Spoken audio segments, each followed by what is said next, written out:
Welcome friends, Tally accounting my YouTube channel. मैं नवीन फिर से आ गया आज नया एक टॉपिक के साथ, नया कुछ टेली में आपको दिखाने के लिए। आज जो बात कर रहे हैं हम वो है टीडीएस के ऊपर।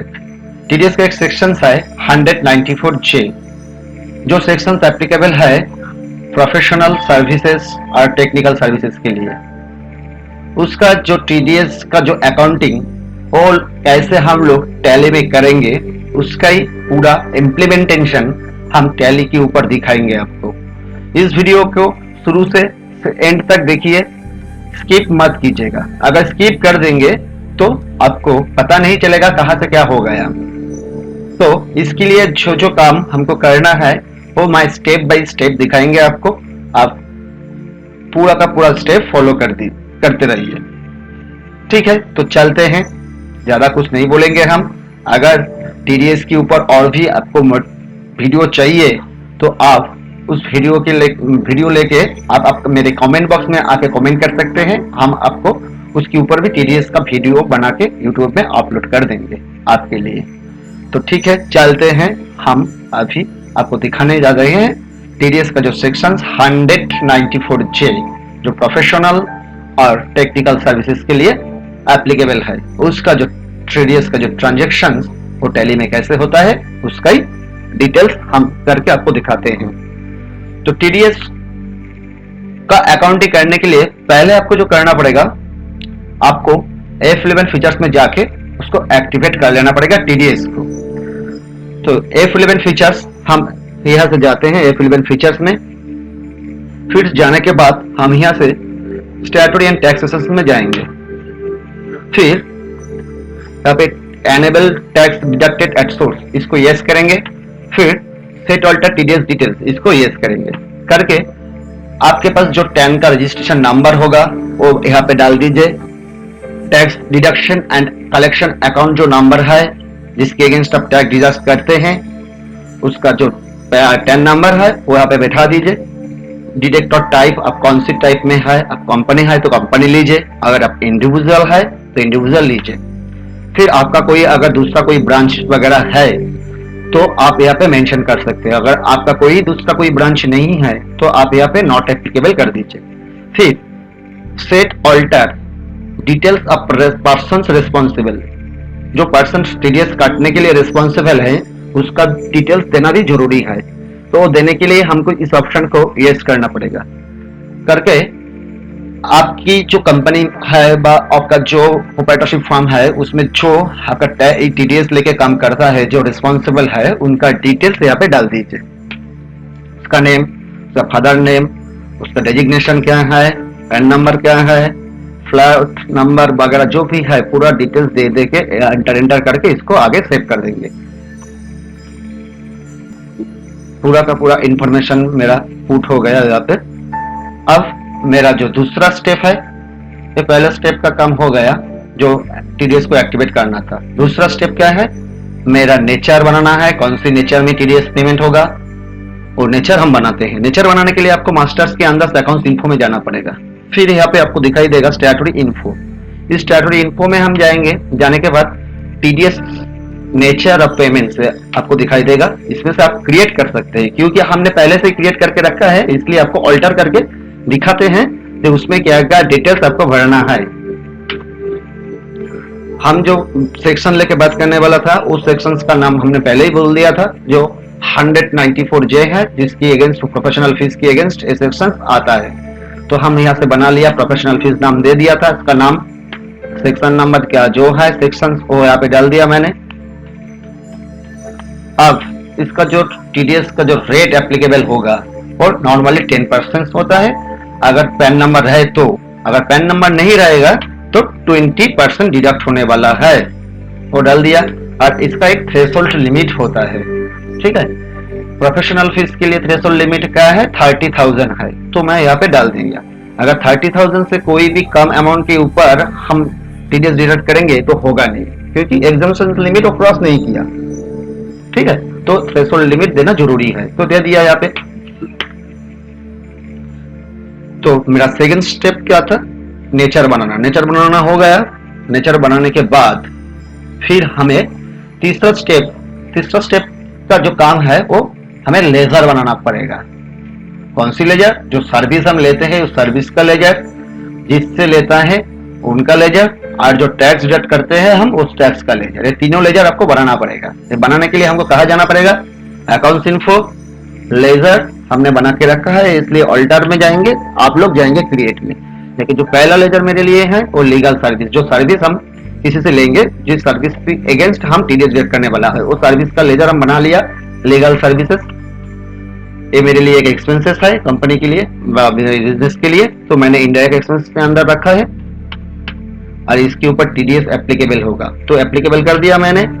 अब नेचर ऑफ पेमेंट, इस सर्विस जो हम ले रहे हैं कौन सी नेचर में आता है टीडीएस का? वो है प्रोफेशनल फीस, तो दे दिया। वो पहले से क्रिएट करके रखा था इसलिए यहाँ से दिखाई दिया। अगर आप नहीं भी क्रिएट किया करे तो भी चलेगा, आप यहाँ से क्रिएट भी कर सकते हैं न्यू कैटेगरी करके। सेव कर दिया। फिर जिस पे सर्विस हम ले रहे हैं उनका नाम भी लेना पड़ेगा, मेरा बुक्स ऑफ अकाउंट्स में लिखना पड़ेगा, तो हम यहाँ से बना लिया उसका नाम भी, मिस्टर ए शाह अंडर, क्योंकि उसको पेमेंट देना है मेरे को, तो मेरे लिए एक लायबिलिटी होता है, तो एक करंट लायबिलिटीज के अंदर साइंटिफिक एडिटर्स में आएगा। मेंटेन बिल बाय बिल, इसको जरूर यस रखना पड़ेगा। अब इस टीडीएस एप्लीकेबल, हाँ इसके ऊपर टीडीएस एप्लीकेबल होगा तो इसको यस कर दीजिए। डिडक्टेड टाइप, एक कौन सी टाइप में आता है, इसका जो पैन रजिस्ट्रेशन हुआ है उस कौन सी डिडक्टेड टाइप के अगेंस्ट हुआ है। इंडिविजुअल हब रेसिडेंट है मेरे लिए, तो हम वो सिलेक्ट कर लिया है। Deduct TDS in same voucher, जिस भी वाउचर में टीडीएस की एंट्री करेगा सेमी वाउचर में टीडीएस का जो अमाउंट होगा वो डिडक्ट होगा, हाँ यस होगा, तो इसलिए हमको यस कर दिया। अब कौन सी नेचर के अगेंस्ट होगा? प्रोफेशनल फीस के अगेंस्ट होगा। हम एंटर करके सेव कर दिया। अब ये चीज मैंडेटरी है, आपको देना है। अगर इसका पैन नंबर है तो देना पड़ेगा, अगर पैन नंबर नहीं है तो पैन नंबर ब्लैंक रहेगा। अगर पैन नंबर होगा तो 10% डिडक्ट होगा, और पैन नंबर नहीं होगा तो 20% डिडक्ट होगा। जहां पे हम दिखाए थे आपको वो नेचर ऑफ पेमेंट क्रिएट करने के टाइम पे। अब एंटर करके इसको सेव कर देंगे। अब जो तीसरा लेजर बनाना है वो है क्या? टीडीएस ऑन प्रोफेशनल फीस, ये नाम देके हम बना लिया, जिसका अंडर होगा duties and taxes, type of duty TDS है, कौन सी पेमेंट नेचर के लिए हम बना रहे हैं, एक प्रोफेशनल फीस। तो एंटर करके हम इसको सिलेक्ट करके सेव कर दिया, हो गया। फर्स्ट स्टेप टीडीएस एक्टिवेट करना था, दूसरा स्टेप मेरा था नेचर बनाना, तीसरा स्टेप था एसेंशियल जो लेजर लगेगा ट्रांजैक्शन रिकॉर्ड करने के लिए वो बना लिया। अब चौथा स्टेप मेरे लिए क्या है? ट्रांजैक्शन करना। तो ट्रांजैक्शन करने के लिए हम यहाँ से अकाउंटिंग वाउचर में जाएंगे। अकाउंटिंग वाउचर में जाने के बाद एक परचेस से भी हम कर सकते हैं, जर्नल में भी हम कर सकते हैं, ठीक है। जिसमें से आपको करना है उसमें आप जाइए। हम आपको दिखाते हैं जर्नल में जाके। तो जर्नल में जाके दिखाने के लिए आपको जर्नल वाउचर यहाँ से जाना पड़ेगा। जर्नल में आया, फिर मेरा जो एक्सपेंसेस है उसको सिलेक्ट करेंगे। लीगल सर्विसेज है, कितना अमाउंट हमने बोला था, थ्रेशोल्ड लिमिट है 30,000। 30,000 के अंदर अगर होगा तो कोई टीडीएस डिडक्ट नहीं होगा, अगर उससे ज्यादा है तो उसकी अगेंस्ट टीडीएस डिडक्ट करना है, ठीक है। तो हम यहाँ से वो डिडक्ट कर लेंगे। तो कितना अमाउंट हम लिखेंगे यहाँ से, हम लगते हैं 50,000 का लिया है टीडीएस। टीडीएस के लिए जो सर्विसेज है और जो थ्रेशोल्ड लिमिट वो 50,000 की है, वो सर्विस हम 50,000 की सर्विस लिए हैं उससे, ठीक है। तो ठीक है, इसको ले लिया। फिर यहाँ से वो जो किससे लिया है हम उसको क्रेडिट करना है, तो यहाँ से हम शेयर करेंगे। शेयर करके जो मिस्टर ए शाह है उनका लेजर लेंगे। देखिए ऑटोमेटिकली यहाँ पे वो आ गया, क्या आ गया? 45,000 डिडक्ट होके, ठीक है।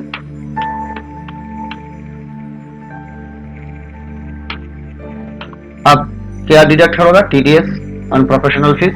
तो इसको हम ले लिया यहाँ से, तो एंटर करके हम इसको सेव कर देंगे। ये जो मेरा काम था पहला काम वो हो गया, ठीक है। अब मेरे को क्या करना है? टीडीएस का जो आउटस्टैंडिंग होगा वो आउटस्टैंडिंग गवर्नमेंट को पेमेंट करना पड़ेगा। तो कितना आउटस्टैंडिंग है वो देखने के लिए हमको कहाँ जाना पड़ेगा? वो देखने के लिए हमको जाना पड़ेगा display, statutory reports, TDS reports, TDS outstanding आपको यहाँ पे दिखाई देगा। प्रोफेशनल फीस की अगेंस्ट आपका कितना आउटस्टैंडिंग हुआ है, 5000 हुआ है। अगर पार्टी वाइज देखना है तो पार्टी भी सिलेक्ट कर सकते हैं, कौन सी पार्टी के अगेंस्ट हुआ है, मिस्टर ए शाह के अगेंस्ट। ठीक है, ये डिटेल्स देखने के बाद आपको क्या करना पड़ेगा, ये जो आउटस्टैंडिंग हुआ है इसको पेमेंट करना है। तो पेमेंट करने के लिए हम कहा जाएंगे, पेमेंट वाउचर में जाएंगे। पेमेंट वाउचर में जाने के बाद F5 से पेमेंट करेंगे। हम F5 जाएंगे यहाँ से पेमेंट वाउचर में। पेमेंट जनरली बैंक से ही होगा, तो बैंक का लेजर आपको बना लेना पड़ेगा पहले से। क्या पेमेंट हो रहा है, जो मेरा टैक्स हुआ था वो, तो टीडीएस ऑन प्रोफेशनल फीस तो ले लिया, अगेंस्ट रेफरेंस से आया, इसको सिलेक्ट करेंगे। कितना अमाउंट था, 5000 रुपीज था, ऑटोमेटिकली आ गया यहाँ पे। एंटर करके हम इसको सेव करेंगे। और जो चेक नंबर है वो चेक नंबर यहाँ पे डाल देंगे, डाल के इसको सेव कर लिया मैंने। तो मेरा जो आउटस्टैंडिंग था वो पेमेंट हो गया। ठीक है, अब हमको क्या करना पड़ेगा, इस पेमेंट वाउचर को बैंक में लेके जमा करना है और एक कॉपी वहां से रिसीव करके हमको लेना है। तो इसको लिए हमको पेमेंट लेना पड़ेगा इस वाउचर का, जो पेमेंट किया हमने। तो पेमेंट लेने के लिए हम डिस्प्ले डे बुक, हम पेमेंट वाउचर में आएंगे, फिर यहाँ से पेमेंट के लिए प्रिंट में जाएंगे। अब ये जो चालान प्रिंट होगा, ये चालान के लिए देखना पड़ेगा आपको प्रिंट एज टीडीएस चालान ईएसआई के लिए, क्योंकि एक चालान होता है। ये चालान हमको बैंक में दिखाना पड़ेगा जाके, और एक कॉपी वो लोग ले लेगा मेरे से, और दूसरा कॉपी वो लोग स्टैम्प साइन करके चालान का डिटेल्स भर के हमको दे देगा। ये चालान होता है ऐसे, देख लीजिए। इस चालान का नंबर है 281, जिसमें टैक्स पेमेंट करना पड़ेगा हम लोगों को। कितना इनकम टैक्स हुआ है, 5000। स्पेस फॉर बैंक सील, यहाँ पे बैंक सील लगाएगा एक, और यहाँ पे एक लगाएगा। ये वाला बैंक लेके रखेगा, ले लेगा, और दूसरा बैंक काट के आपको दे देगा, जिसमें पूरा का पूरा चालान नंबर, कैश अमाउंट क्या चीज हुआ है, ड्रॉइंग ऑन किसके अगेंस्ट हुआ है, पूरा चीज है बैंक से आपको मिलेगा। बैंक फिलअप करके आपको दे देगा। फिर एक काटा वाला क्वेश्चन आपको लेके आना पड़ेगा। फिर आके आपको क्या करना पड़ेगा, चैनल जो चालान है वो चालान को रिकंसाइल करना पड़ेगा। तो चालान रिकंसाइल करने के लिए आपको कहा जाना पड़ेगा, display statutory reports, TDS reports, चालान रिकंसिलेशन। आपको यहाँ पे जितना भी चालान होगा दिखाई देगा। जिस चालान को रिकंसिल करना है उसको स्पेस बार मार के सिलेक्ट कर लीजिए। फिर यहाँ पे F5 देके रिकंसाइल चालान कर दीजिए। करने के बाद चालान एडिट मोड में आ जाएगा।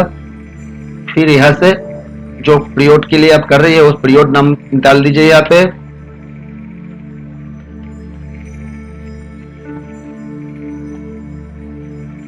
पूरा जो डिफॉल्ट में है वही रख दीजिए। जो चेक नंबर आपने बैंक में जमा किया था उस चेक नंबर का डिटेल्स यहाँ पे दे दीजिए। चेक का जो डेट था वो डेट डाल दीजिए। BSR कोड डाल दीजिए। चालान नंबर जो था बैंक से मिला है वो नंबर यहाँ पे डाल दीजिए। चालान का जो डेट है वो डाल दीजिए। आप कौन सी बैंक से पेमेंट किया था, SBI बैंक से, तो सिलेक्ट कर लीजिए। ब्रांच का जो नाम है वो दे दीजिए। देखिए एंटर करके सेव कर दीजिए। तो चालान रिकॉन्साइल हो गया। तो चालान रिकॉन्साइल हो गया, पूरा काम हो गया। अभी मेरा जो काम हो रहा है वो कितना टीडीएस डिटेल्स देखना है, टीडीएस का रिपोर्ट। और टीडीएस का रिपोर्ट देखने के लिए हमको कहा जाना पड़ेगा, display statutory reports, TDS reports from 26Q जाएंगे तो यहाँ में हमें पूरा डिटेल्स दिखाई देगा। आप में जो एसेसेबल वैल्यू है कि वो है 50,000, जिसके अगेंस्ट हमने टैक्स डिडक्ट किया था 5,000, और वो 5,000 हमने पेमेंट भी कर दिया गवर्नमेंट को। किसके अगेंस्ट किया था, प्रोफेशनल फीस के अगेंस्ट। पूरा का पूरा चीज यहाँ पे दिखाई देगा। यहाँ से हम लोग इस टीडीएस रिटर्न को भी कर सकते हैं टैली में। तो उसके लिए हम दूसरा एक वीडियो बनाएंगे जिसमें दिखाएंगे टीडीएस रिटर्न कैसे टैली से होता है। आज के लिए इतना ही है। अगर ये वीडियो आपके लिए अच्छा है, अच्छा लगा, तो आप इसको जरूर लाइक, शेयर, सब्सक्राइब कर दीजिएगा। आगे जाके हमें मोटिवेशन मिलता है इसमें से, तो नया नया वीडियो बनाने में भी देखो मोटिवेशन मिलता है आप लोगों से। तो ठीक है, चलते हैं आज के लिए। Thank you for watching my video.